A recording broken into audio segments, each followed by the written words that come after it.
नमस्कार, स्वागत है आपका बिहार समाचार में। बिहार वालों के लिए बड़ी खबर आ रही है कि बिहार में शराबबंदी कानून खत्म हो सकता है। शराबबंदी कानून को लेकर बिहार में बड़ा बवाल हो गया है। नीतीश कुमार जी के खिलाफ महागठबंधन के सारे नेताओं ने अब विरोध शुरू कर दिया।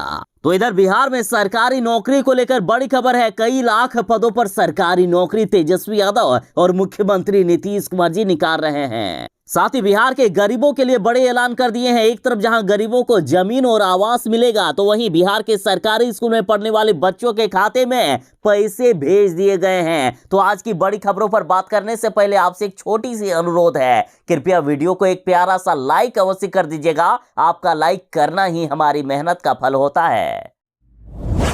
बिहार में अभी नीतीश कुमार जी के साथ गजब हो रहा है। महागठबंधन की पूरी सरकार नीतीश कुमार के खिलाफ हो गई है। नीतीश कुमार जी के शराबबंदी के खिलाफ हो गई है और सिर्फ अकेला एक नीतीश कुमार जी है जो शराबबंदी को लागू रखने की बात कर रही है। लेकिन नीतीश कुमार की जदयू ही पूरी तरह से नीतीश कुमार जी के खिलाफ हो गए। खुद जदयू संसदीय बोर्ड के अध्यक्ष उपेंद्र कुशवाहा ने शराबबंदी को फेल बता दिया है और शराबबंदी को खत्म करने की मांग कर दी है। जीतन राम मांझी ने भी कहा कि बिहार में शराबियों को शराब पीने की छूट देनी चाहिए। गरीब जो 250 या आधा लीटर शराब पीते हैं, वैसे लोगों को यदि पुलिस गिरफ्तार करेगी तो ये ठीक बात नहीं होगा। ये गरीबों के साथ अन्याय है। और अब नीतीश कुमार जी के उद्योग मंत्री जी ने ऐलान कर दिया कि सरकार के खिलाफ समानांतर चल रहा है शराब कारोबार। देखिए, बिहार में शराबबंदी को लेकर महागठबंधन के नेताओं के द्वारा एक बार फिर से बयानबाजी शुरू हो गई है। जदयू नेता उपेंद्र कुशवाहा ने शराबबंदी को खत्म करने की मांग की। उसके बाद बिहार सरकार के उद्योग मंत्री समीर महासेठ ने मुख्यमंत्री नीतीश कुमार जी की मुश्किलें बढ़ा दी है। वैशाली में उन्होंने सरकार के खिलाफ समानांतर शराब कारोबार चलने का ऐलान कर दिए। बिहार सरकार के मंत्री ने अब स्वीकार कर लिया है कि हम लोग शराबबंदी बिहार में लागू नहीं कर पाए हैं, हम नाकाम हो गए हैं शराबबंदी लागू करने में। बिहार में शराबबंदी है ही नहीं, जबकि बिहार में शराबबंदी की जगह सरकार के समानांतर बिहार में अवैध शराब का कारोबार चल रहा है।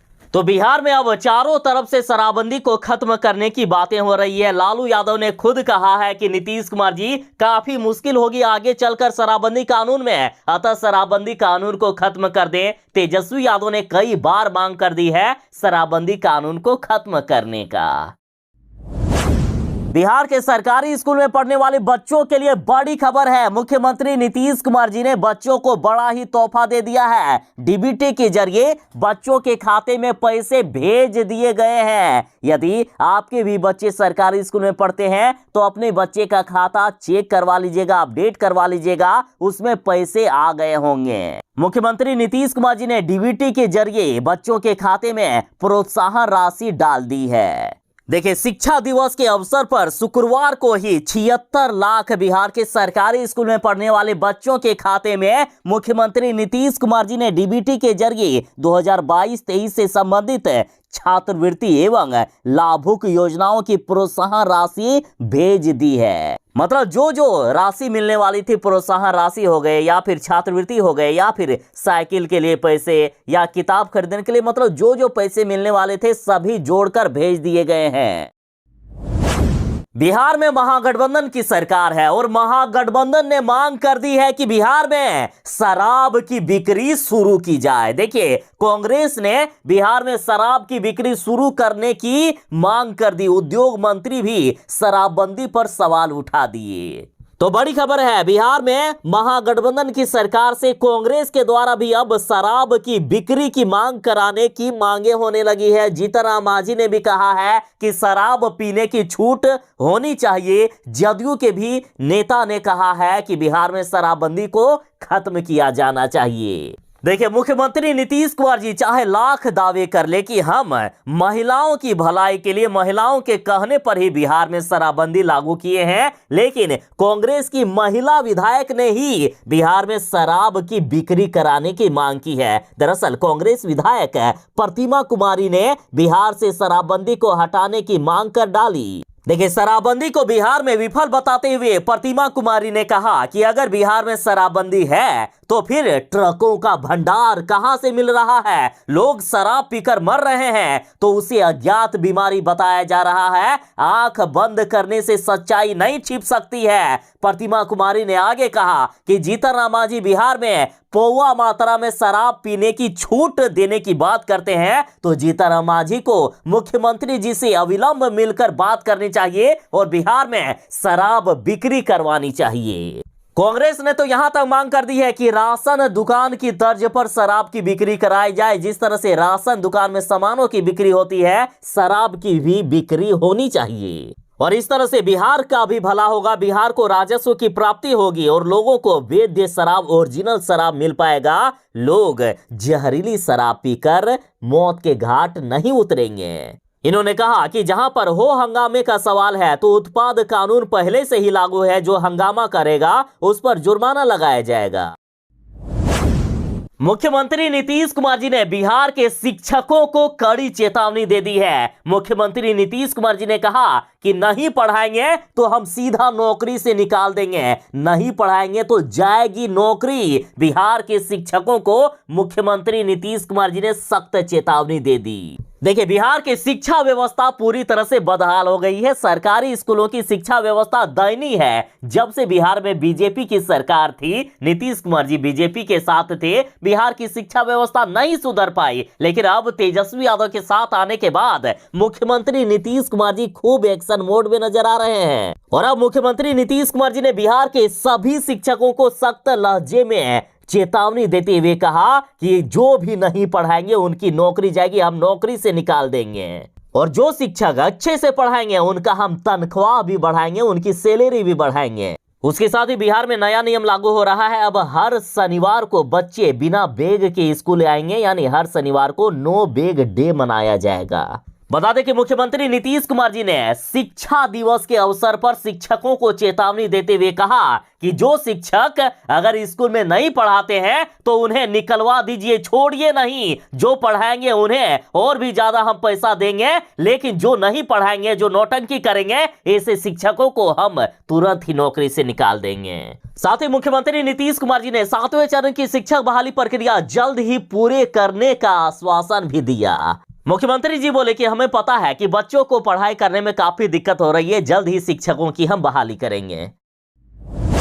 बिहार सरकार ने बिहार के गरीबों के लिए सबसे बड़ी घोषणा कर दी है कि बिहार में दिसंबर तक सभी लाभार्थियों को मिल सकता है पीएम आवास। बिहार सरकार के ग्रामीण विकास मंत्री जी ने अफसरों को टास्क दे दिया है कि बिहार के सभी गरीबों को, जो लाभार्थी हैं, उनको पीएम आवास से मिल जाना चाहिए। बता दें कि बिहार में पीएम आवास योजना में वित्तीय वर्ष 2012-13 से 2015-16 तक लंबित 2,62,787 आवासों को पूरा करने के लिए ग्रामीण विकास मंत्री जी ने दिसंबर तक का समय मांगा है और दिसंबर तक लाभार्थियों को 50-50 हजार रुपए सरकार देगी, ताकि जिनका आवास जो पास हो गया था लेकिन पैसे की कमी के कारण उन्होंने पूरा नहीं कर पाए, तो वैसे लोग अब पूरा कर सके अपने आवास निर्माण का कार्य। साथ ही बिहार के वैसे गरीब जिनको अभी तक आवास नहीं मिला है, घर नहीं मिला है, उनको भी सरकार घर देगी। बिहार सरकार के भूमि सुधार एवं राजस्व मंत्री आलोक मेहता जी ने ऐलान कर दिया है कि बिहार के गरीब, आप चिंता ना करें, सभी गरीबों को आवास देना हमारी पहली प्राथमिकता है। बिहार के एक भी गरीब ऐसे नहीं बचेंगे जिनको घर नहीं मिलेगा। सभी गरीबों को जो जरूरी अहर्ता को पूरा करते हैं उन्हें आवास दिया जाएगा। एक तरफ जहां तेजस्वी यादव ने कहा है कि बस कुछ ही दिनों का अब इंतजार बाकी है, बस कुछ ही दिनों में हम लाखों पदों पर बिहार में सरकारी नौकरियां निकालने वाले हैं। तेजस्वी यादव ने कहा कि महागठबंधन के रोजगार मॉडल से वैसे ही बीजेपी बेचैन हो चुकी है और हम बिहार में अब इतनी बड़ी संख्या में सरकारी नौकरी देंगे कि बीजेपी के अब होश ही उड़ जाने हैं। तेजस्वी यादव ने कहा कि बिहार में सबसे अधिक युवाओं की आबादी है, युवाओं का फिक्र करना हमारी पहली प्राथमिकता है। हमने 10 लाख सरकारी नौकरी और 10 लाख रोजगार देने का वादा किया है और जिसे हम जल्द ही पूरा करेंगे। बस थोड़ा सा धैर्य रखिए, थोड़ा सा धैर्य रखिए, लाखों लोगों को हम रोजगार और नौकरी देंगे। आधार कार्ड रखने वालों के लिए बड़ी खबर है। यदि आपका आधार कार्ड 10 साल से भी ज्यादा पुराना हो गया है तो आपको अपने आधार कार्ड को अपडेट कराने ही होंगे। देखिए, आधार कार्ड को लेकर बड़ी खबर आ रही है। 2012 से पहले जिनका आधार कार्ड बना है उनके आधार कार्ड अब मान्य नहीं होंगे यदि वे अपडेट नहीं करवाएंगे तो। देखिए, सबके पास आधार कार्ड होंगे ही, लेकिन जिन्होंने अपना आधार कार्ड 2012 से पहले बनाया है उनके लिए जरूरी खबर। देखिए, कई ऐसी खबरें सामने आ रही है कि आधार कार्ड का मिसयूज किया जा रहा है। आपके आधार कार्ड का कोई दूसरा मिसयूज ना कर ले, इसके लिए सरकार ने तैयारी कर ली है। अब हर 10 साल में आधार कार्ड को अपडेट कराना अनिवार्य होगा। यदि आप चाहें तो खुद भी ऑनलाइन आप अपडेट करा सकते हैं। आधार सेल्फ सर्विस पोर्टल पर जाकर अपडेट योर एड्रेस ऑनलाइन पर क्लिक करें और आप अपनी जरूरी जो भी डॉक्यूमेंट हैं या जो भी जानकारी है उसे अपडेट करें। देखिए, आपका ये आधार कार्ड हर बैंक अकाउंट में या हर जरूरी कार्य में काम लगते हैं और यदि आपके आधार कार्ड 10 साल से अपडेट नहीं हुए हैं तो अपडेट कराना होगा। यदि आपके आधार कार्ड 2012 से पहले बने हैं और यदि बीच में आपने अपडेट करा लिया है तो कोई जरूरी नहीं है, लेकिन जिन्होंने अपडेट नहीं करवाया आज तक वे लोग अपडेट जरूर करवा लें। बिहार में नौकरियों की बारिश होने वाली है। मुख्यमंत्री नीतीश कुमार जी ने भी अब ऐलान कर दिया है कि नौकरी और रोजगार दोनों ही मिलेंगे। डॉक्टर, इंजीनियर, पुलिस सहित बिहार में कई पदों पर बहाली की जाएगी। मुख्यमंत्री जी ने कहा है कि आने वाले समय में हम लाखों पदों पर सरकारी नौकरी देंगे। जरूरत के अनुसार डॉक्टर, इंजीनियर, पुलिस के साथ ही दूसरे अन्य विभागों में बहाली की जाएगी। साथ ही मुख्यमंत्री जी ने कहा है कि हमने बिहार के सभी विभागों के अधिकारियों को आदेश दे दिया है कि अपने विभाग में जितने भी पद रिक्त हैं उन सभी पर बहाली की जाए, उन सभी पर बिहार वालों को नौकरी दी जाए और ये काम अब बहुत ही तेजी से होने वाला है। मुख्यमंत्री जी ने कहा कि हमने बिहार में नियुक्ति पत्र बांटना शुरू कर दिया है और अब आगे और भी तेजी से बहाली की जाएगी। इसी महीने बस कुछ ही दिनों में लालू यादव की किडनी बदला जाएगा। लालू यादव की किडनी ट्रांसप्लांट किया जाएगा और लालू यादव की बेटी रोहिणी आचार्य अपने पिता लालू यादव को किडनी देने वाली है। लालू यादव की बेटी रोहिणी आचार्य का भी ब्लड ग्रुप AB है। इनकी किडनी लालू यादव पर आसानी से सेट हो सकती है। लालू यादव की बेटी रोहिणी आचार्य अपने पिता लालू यादव को एक किडनी दान कर रही है। साथ ही रोहिणी आचार्य ने कहा कि पापा को किडनी देकर मैं प्राउड फील करूंगी। रोहिणी आचार्य ने कहा है कि मेरा और पापा का ब्लड ग्रुप जब मैच हुआ तो मैं अड़ गई कि पापा को किडनी तो मैं ही दूंगी। बताते कि लालू प्रसाद यादव की बेटी रोहिणी आचार्य सिंगापुर में ही रहती है और लालू यादव बस कुछ ही दिनों में कोर्ट से ऑर्डर लेने के बाद सिंगापुर जाएंगे अपनी किडनी का ट्रांसप्लांट कराने के लिए। लालू यादव की बेटी रोहिणी आचार्य ने कहा है कि मैं अपने पापा के लिए कुछ भी कर सकती हूँ। इन्होंने कहा कि जिस पिता ने इस दुनिया में मुझे आवाज दी, जो मेरे सब कुछ है, उनके लिए अगर मैं अपने जीवन का छोटा सा भी योगदान दे पाती हूं तो मेरा परम सौभाग्य होगा। धरती पर भगवान माँ पिता ही होते हैं, इनकी पूजा सेवा हर बच्चे का करना फर्ज है।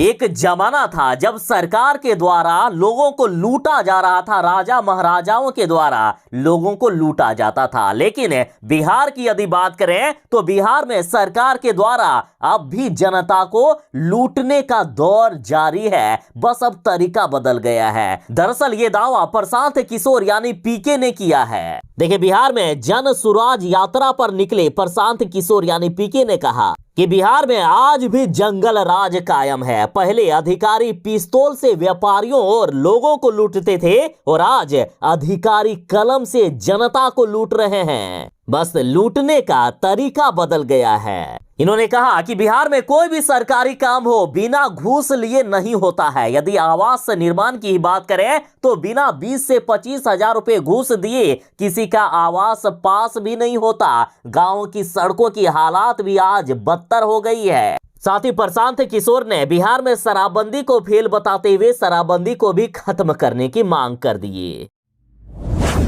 बिहार में जहां शराबबंदी लागू है, लेकिन यहां तो शराब बंद है ही नहीं। बिहार में कभी गड्ढे में सिर और सड़क पर पैर लोगों के दिखते हैं, तो कभी अलग अलग अंदाज में शराब पीकर पड़े हुए मिलते हैं। और इनमें भी सबसे खराब हाल खुद नीतीश कुमार के गृह जिला नालंदा की है। नालंदा में एक तरफ जहां आए दिन जहरीली शराब से लोगों की मौत हो रही है, और इधर लगातार यहां पियंकड़ों की संख्या बढ़ती जा रही है। तो नीतीश कुमार जी के गृह जिले में शराबियों की इस तरह से संख्या मिलना नीतीश कुमार जी के मुंह पर बड़ा तमाचा है। और एक सवाल भी उठ रहा है कि आखिर नीतीश कुमार जी आपने ये कैसी शराबबंदी लागू किए हैं, जब आप अपने गृह जिला में शराबियों को नहीं संभाल पा रहे हैं, शराब नहीं बंद कर पा रहे हैं, तो पूरे बिहार में कितनी दयनीय स्थिति होगी सोचिए। देखिए, नालंदा में आए दिन शराबियों का अलग अलग अंदाज देखने को मिल रहा है। कहीं कोई सड़क के किनारे पड़ा मिल रहा है, तो कोई सदर अस्पताल में नौटंकी करता नजर आता है। यहाँ की पुलिस हर दिन किसी न किसी शराबी को पकड़कर अस्पताल में भर्ती कराती है, और यहाँ इनकी ड्रामेबाजी से लोग परेशान हैं। तो इन नालंदा अस्पताल के कर्मियों की माने तो अस्पताल के कर्मियों से शराबी गाली गलौज तक करने लगते हैं। नालंदा की पुलिस शराबी को अस्पताल पहुंचाकर निकल देती है, लेकिन यहाँ जो डॉक्टर हैं, जो कर्मी हैं, उन्हें शराबियों की नौटंकी को झेलना पड़ता है। तो आखिर ऐसी शराबबंदी का क्या फायदा? और इसलिए महागठबंधन की तरफ से अब शराबबंदी को खत्म करने की मांगे हो रही है।